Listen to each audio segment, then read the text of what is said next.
Welcome to Spring Lib. So in the first reaction here, we have aqueous acetic acid reacting with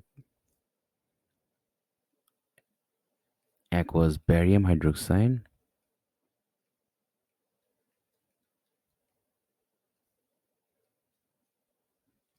So first we write down the products of this reaction, which will be barium acetate,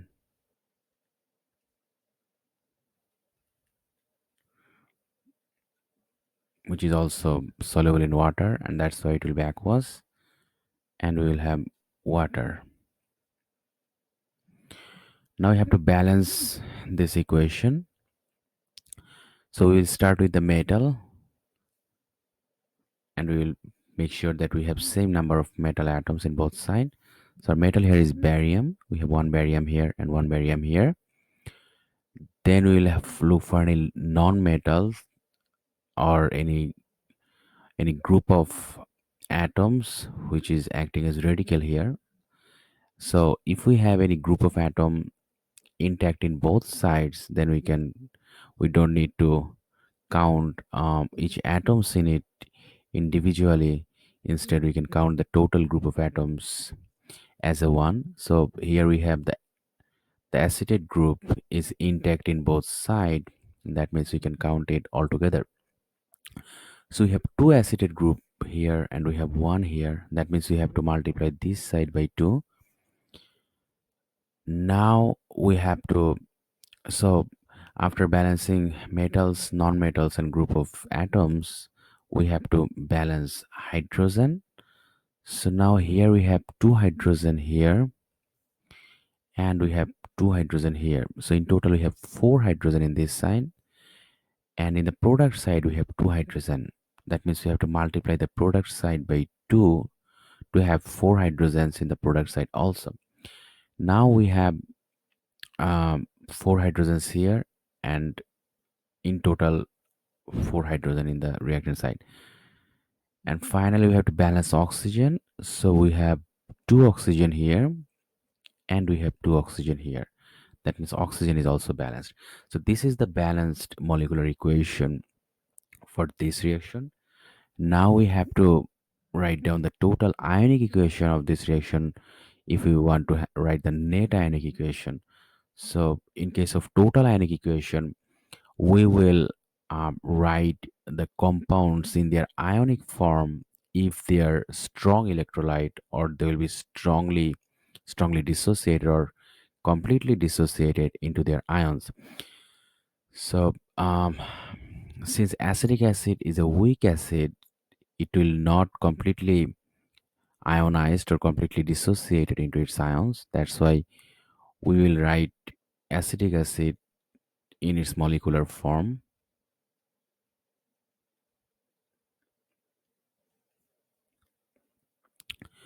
Then barium hydroxide being a strong base, that means it will be completely ionized. We will write it in the ionic form. We have two acetate here, or two acetic acid, and we will write the barium hydroxide in the ionic form.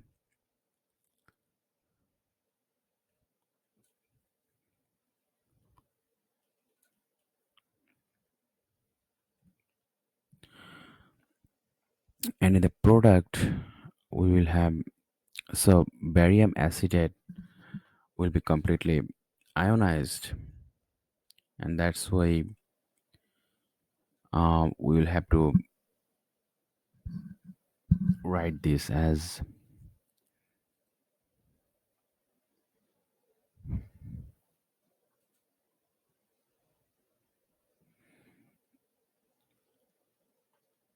barium ion and acetate ion.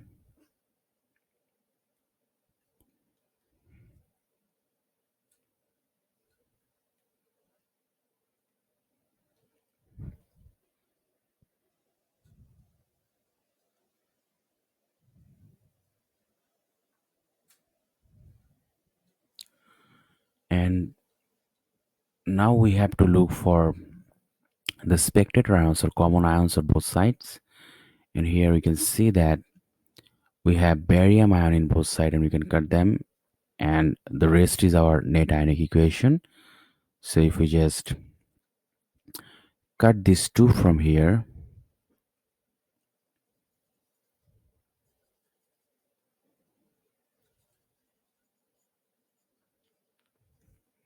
the barium ions from both sides, then the reaction we have, or the equation we have, is basically 2CH3 COOH plus 2OH minus is equal to, and here we had 2H2O. Since H2 is a liquid, it will be in its intact neutral molecular form. So here in the reactant side, we will have 2 acetic acid and 2 hydroxide, and the product side we have um, 2CH3 COO minus and 2H2O. And if we just write them in a fresh equation here, it will be 2CH3 COOH plus 2H minus in aqueous form, and it will give us 2 acetate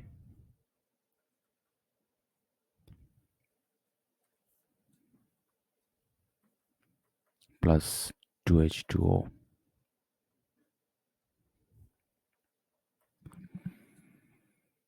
So here is our net ionic equation for this reaction here. Then we will go to our next one, where we have um,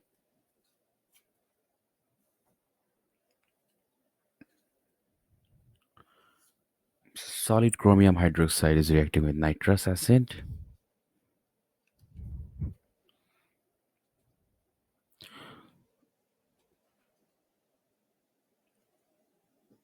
So here our reaction equation will be CrOH3. Since it's in solid form, we have to write it solid, and it is reacting with nitrous acid, HNO2, which will be obviously aqueous since it's soluble in water. And in the product, we will have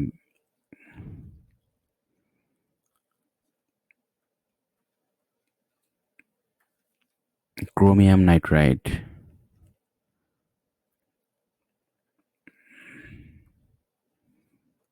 plus H2O.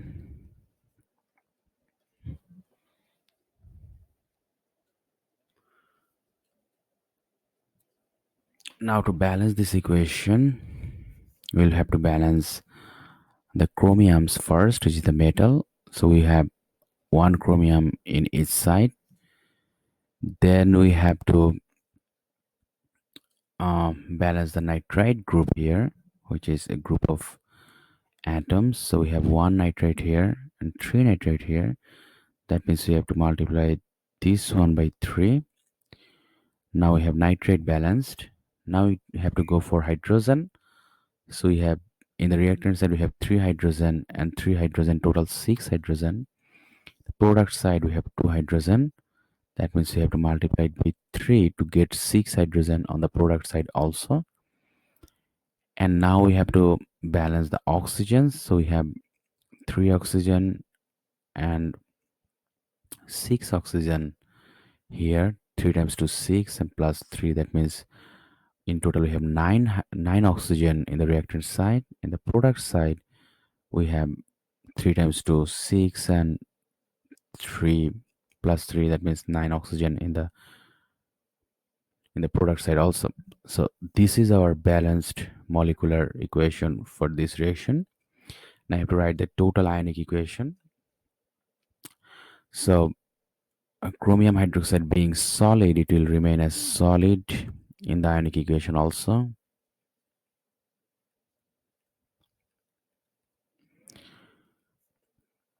Then we have to, so HNO2 being aqueous, it will be ionized into its H plus and NO2 minus ion.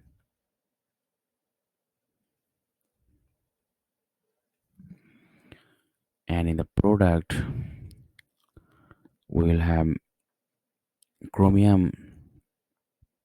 In this case, chromium nitrate is also aqueous or is soluble in water. That's why it will be remain as Cr3 plus and 3NO2 minus. And finally, we have 3 water. Now we have to look for the common ions, and we have to remove them from the equation to have the net ionic equation. So the common ion here is nitrate ion. So only nitrate ion is common, and if we just cut the nitrate ion, we can write the net ionic equation, which is CrOH3 will react with 3H plus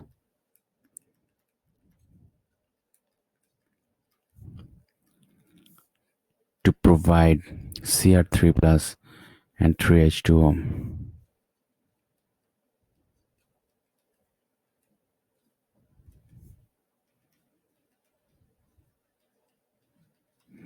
So this is our net ionic equation for this reaction. Now we go for the last one, where we have aqueous nitric acid and aqueous ammonia reacting. So aqueous nitric acid HNO3 plus aqueous ammonia will produce NH4 plus aqueous and NO3 minus.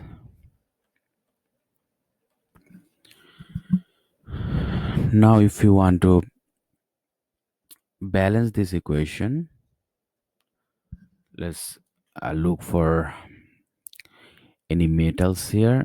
So we don't have any metal here, then we start with the non-metal. So we have nitrogen here, one nitrogen here and one nitrogen here, and then we have one nitrate group here, one nitrate group here, and one nitrate group in the product side also. And then we have 4 hydrogen in the reactant side and 4 hydrogen in the product side. So the reaction is already balanced, we don't have to balance it. Now let's go for our total ionic equation. So HNO3 being strong electrolyte, it will be completely ionized. That means we will write it as H plus and NO3 minus, and ammonia will be in its molecular form. In the product side, we have both already in the ionic form.